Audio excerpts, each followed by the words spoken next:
السلام علیکم۔ ایک نیا موڑ آنے والا تھا۔ نیا گھر یا نئی آزمائش، ایپیسوڈ 5۔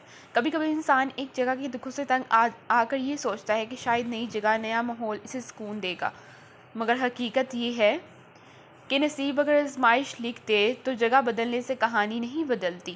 وہ بیٹی جو اپنی ماں کے بعد گھر کی خاموش دیوار بن گئی تھی، اب اس کی زندگی کا ایک نیا موڑ آنے والا تھا۔ اس کی شادی طے ہو چکی تھی، گھر میں تیاریوں کا شور تھا، مگر اس کے دل میں ایک عجیب سی خاموشی۔ نہ وہ زیادہ خوش تھی، نہ اداس،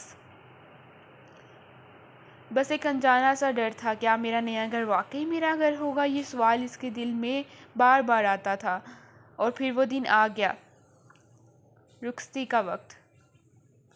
وہ دروازہ جس کے پیچھے اس نے اپنی پوری زندگی گزاری تھی، آج ہمیشہ کے لیے بند ہو رہا تھا۔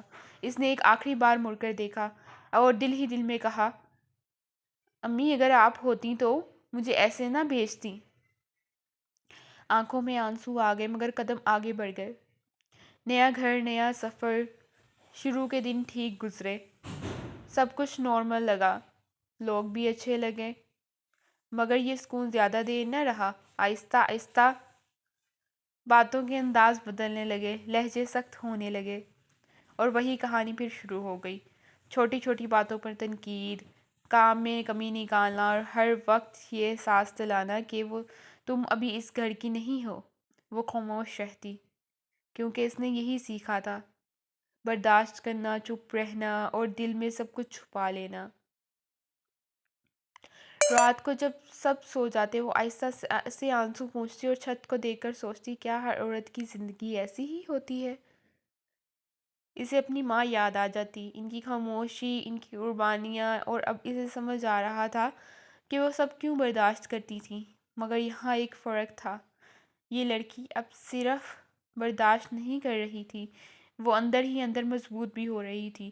زندگی نے اسے سب کچھ بہت جلد سکھا دیا تھا کہ خود کو سنبھالنا کیسے ہے، مگر ابھی اس کی آزمائش ختم نہیں ہوئی تھی، کیونکہ اس کے سسرال میں کچھ ایسے راز، کچھ ایسے رویے تھے جو آنے والے وقت میں اس کی زندگی کو مشکل بنانے والے تھے، اور شاید یہی مشکلات اسے ایک دن وہ بنا دیں گی جو وہ خود بھی کبھی نہیں سوچ سکتی تھی۔ Allah Hafiz. I hope you like our video. Kindly please share, like, subscribe the YouTube channel.